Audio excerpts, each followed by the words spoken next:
اللي حصل في يوم الجريمة، دخل الأخ على أخته وقال لها انزلي هاتيلي سجاير. قالها بإلحاح وبصوت عالي، لكن هي قالت له لأ. لأ واحدة كانت كفيلة تخليه يخرج عن شعوره. بس اللي عمله بعد كده ده ما كانش بس خروج عن الشعور، ده كان خروج عن الإنسانية. ربطها وكتفها بالحبال، حطها على الأرض وابتدى الضرب.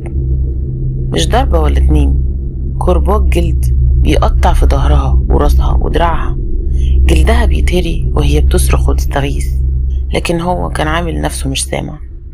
ولا هو ما كانش سامع فعلا، كأنه بيطلع غله كله فيها، كأنه بينتقم من كل حاجة، بس مش منها، من نفسه، من العالم، محدش عارف.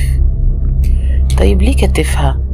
هل كان خايف ترد، ولا كان عارف ان لو سابها هتجري وتهرب منه؟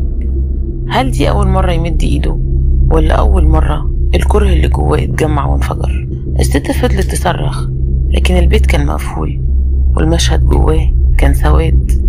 أخ بيعذب أخته عشان علبة سجاير،